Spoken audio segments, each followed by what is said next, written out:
আসসালামু আলাইকুম রহমতুল্লাহি অবরকাতুহ। সম্মানিত দর্শক, ভারতের সঙ্গে পাকিস্তানের যে যুদ্ধ, সকল শঙ্কা, অবিশ্বাস এবং অনিশ্চয়তাকে তুড়ি মেরে যুদ্ধ শুরু হয়ে গেছে। এবং এই যে যুদ্ধটা শুরু হলো, এই যুদ্ধ সম্পর্কে বিবিসি আরও ১০ বছর আগে তারা একেবারে সুনির্দিষ্ট ভবিষ্যৎবাণী করেছিল যে ২০২৫ সনেই এই যুদ্ধ হবে। পাকিস্তান এবং ভারতের এই যুদ্ধ নিয়ে ভারত, পাকিস্তান থেকে শুরু করে সারা দুনিয়াতে যারা জ্যোতির্বিজ্ঞান চর্চা করেন তারা প্রায় সকলেই ভবিষ্যৎবাণী করেছিলেন যে সামনে পাকিস্তান এবং ভারতের মধ্যে একটা ভয়াবহ যুদ্ধ হবে। আমরা মোহাম্মদ রসুল্লাহ সাল্লাহ আলাইসাল্লামের যে একটি বিখ্যাত হাদিস গাজওয়াতুল হিন্দ এর সম্পর্কে জানি, এবং সেটা কোন জায়গা দিয়ে শুরু হবে সেটা বলা যাচ্ছে না, কিন্তু মুসলমানদের মধ্যে একটি নিদারুণ উৎসাহ, উদ্দীপনা, একটি জাগরণ এবং একটি নবজাগরণ, রেনেসাঁর সূচনা হয়ে যায় যখন তারা এই হাদিসটির কথা স্মরণ করে। কারণও আছে। সেই যে মোহাম্মদ ঘুরি ভারত আক্রমণ করেছিলেন যে সময়টিতে, তখন থেকে একেবারে 1857 সন পর্যন্ত সুদীর্ঘ 800 বছরেরও অধিক সময় পুরো ভারতবর্ষ এবং এই ভারতবর্ষের সঙ্গে আবার আফগানিস্তান, তারপর মধ্য এশিয়ার বিস্তীর্ণ অঞ্চল মুসলমানরা শাসন করেছেন, মুঘলরা শাসন করেছেন। তো এই কারণে কি হলো যে মুসলমানদের মধ্যে এই জমিনে একটা রাজত্ব করার যে ইতিহাস সেটা তাদের মধ্যে রয়ে গেছে। কাজেই ব্রিটিশ জমানাতে তারা যেভাবে বঞ্চিত হয়েছে এবং এখনও পর্যন্ত যেভাবে নির্যাতিত হয়েছে, তারা সবসময় স্বপ্ন দেখে যে তাদের মধ্যে একজন সালাউদ্দিন আইয়ুবী আসবেন, ইমাম মাহাদি আসবেন, হজরত ঈসা আলাইহিস সালাম আসবেন, অথবা অন্য যে কোনো পরিবেশ বা পরিস্থিতিতে আবার ভারতবর্ষে ইসলামী হুকুমত কায়েম হবে। এখন ভারতের যে জনগোষ্ঠী, সেই জনগোষ্ঠীতে অলমোস্ট ৩৫ কোটির মতো সেখানে মুসলমান রয়েছে। পাকিস্তানে প্রায় ২২ কোটি, বাংলাদেশে যদি আপনি ধরেন ১৮ কোটির মধ্যে ধরুন ১৭ কোটি মুসলমান। এর সঙ্গে নেপাল, তারপর মালদ্বীপ, শ্রীলঙ্কা, সেখানেও বিপুল সংখ্যক মুসলিম বসবাস করে। তো কাজেই যখন ভারতের সঙ্গে, অর্থাৎ এখন যে উগ্র হিন্দুত্ববাদী ভারত রয়েছে, তাদের সঙ্গে পাকিস্তানের যে যুদ্ধ, এই যুদ্ধের মধ্যে সমস্ত কিছুর ঊর্ধ্বে গিয়ে মুসলিম জাতীয়তাবাদ প্রবল আকার ধারণ করবে, এবং এই একদিনের মধ্যে সেই জিনিসগুলো আমরা দেখতে পাচ্ছি বাংলাদেশে।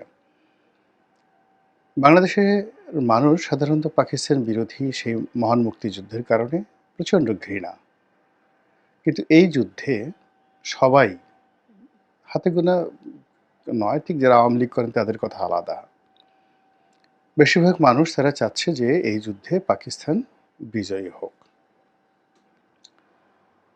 কিন্তু আমরা যদি ইতিহাস পর্যালোচনা করি তাহলে আমরা যে আশঙ্কাটা দেখতে পারি সেটি হলো যে পাকিস্তান এবং ভারতের মধ্যে যে যুদ্ধ, এটি যদি প্রলম্বিত হয়, এটি যদি অমীমাংসিত থাকে, তাহলে তার রেশ এই বাংলায় এসে কিভাবে পড়বে।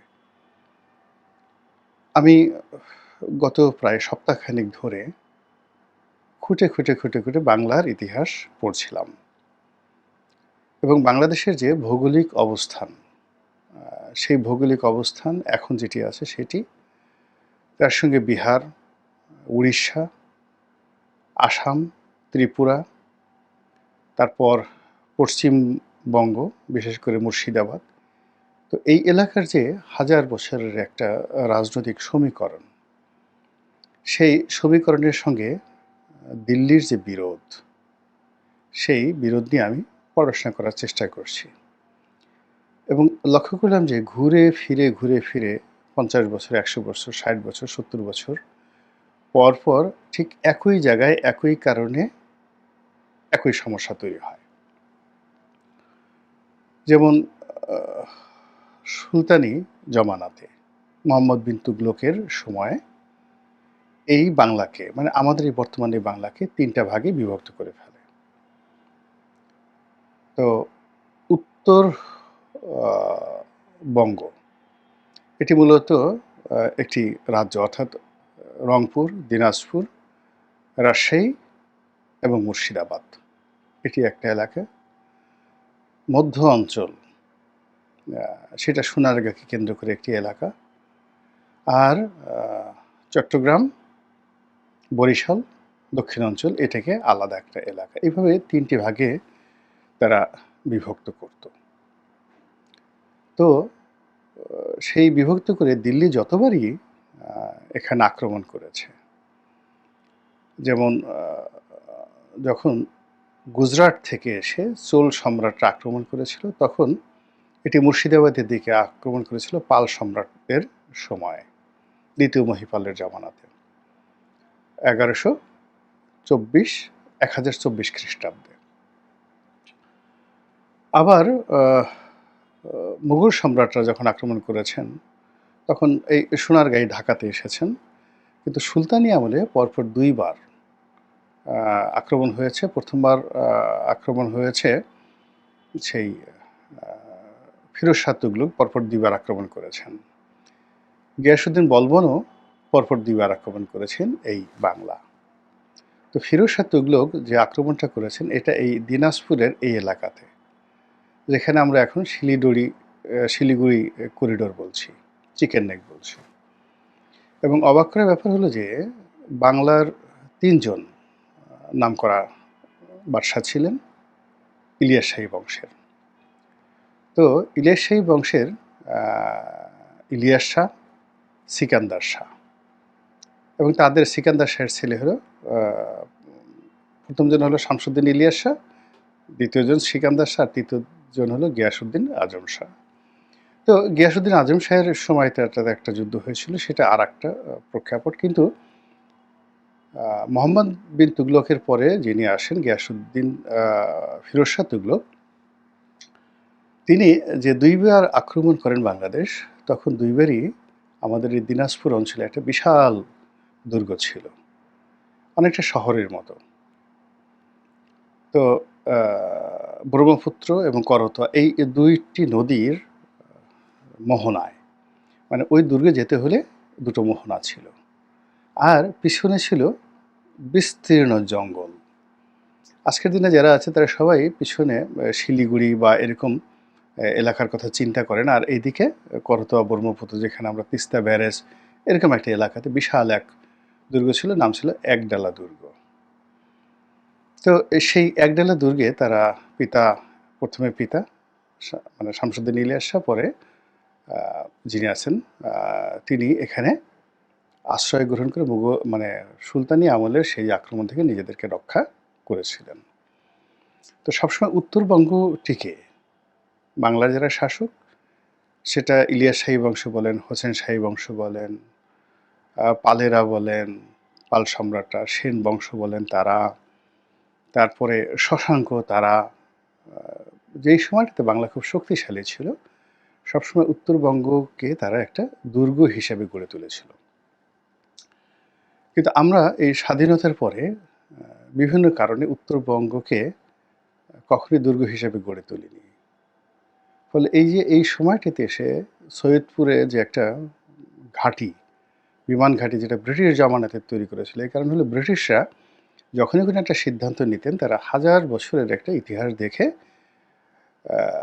একটা ভৌগোলিক যে অবস্থানে বারবার আক্রমণ হয় এবং একটা ভূখণ্ডের দুর্বলতম জায়গা, সেই জায়গাগুলোতে তারা মিলিটারি ক্যান্টনমেন্ট তৈরি করতেন। এবং তারই ধারাবাহিকতায় তারা মনে করেছিল যে আগামীতে এই অঞ্চলের উপরে সেই ব্রিটিশ জামানাতে যদি কখনো আঘাত আসে, তাহলে এই উত্তরবঙ্গের এই জায়গাটাতে আসবে, শিলিগুড়ি করিডোরে, এবং ওটাকে মোকাবেলা করার জন্য তারা ওখানে একটা বিশাল বিমান ঘাঁটি, যেটা এশিয়ার বৃহত্তম বিমান ঘাঁটি এখনো পর্যন্ত। মানে ভারতের যেকোনো বিমান ঘাঁটি, বাংলাদেশের যেকোনো বিমান ঘাঁটি, পাকিস্তানের সবচেয়ে বড় বিমান ঘাঁটি কিন্তু আমাদের এই সৈয়দপুরে, যেটি ইউনূস সরকার আবার নতুন করে রিনোভেট করার সিদ্ধান্ত নিয়েছে।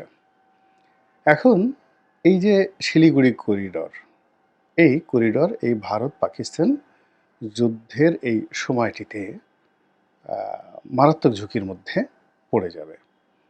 ভীষণ রকম যুদ্ধের মধ্যে মানে এই যুদ্ধের ফলাফল যাই হোক না কেন, এখানে একটা আঁচ লাগবে, বাংলাদেশে একটা আঁচ লাগবে। এখন সেই বিষয়গুলো, যেহেতু যুদ্ধ একেবারেই প্রথম শুরু হলো, কাজেই এখানে আগামী অনেকগুলো ভিডিও শুধুমাত্র পাকিস্তানের এই ঘটনা নিয়ে করব। আরও ডিটেলস বলবো, ভিডিওগুলো ছোট, ছোট করার চেষ্টা করব। আর শুধু যেহেতু শুরু হলো এই সময়টিতে আমাদের পাকিস্তান নিয়ে, ভারত নিয়ে বা ভারতের পক্ষ নিয়ে তালি বাজানো, পাকিস্তানের পক্ষ নিয়ে তালি বাজানো, আসে কয়টা বিমান পড়লো, এগুলোর চাইতে আমাদের নিজেদের পিঠ বাঁচানোর জন্য যে কর্মকাণ্ডগুলো করা দরকার, সেই বিষয়গুলো নিয়ে আমার যে চিন্তা সেটা আপনাদের সঙ্গে শেয়ার করার চেষ্টা করব। সরকারের যারা কর্তা ব্যক্তি আছেন তারা যদি সংযুক্ত থাকেন, তারা এই বিষয়ে যদি আরও গভীরভাবে চিন্তা করেন, আমার চেয়ে আরও অধিক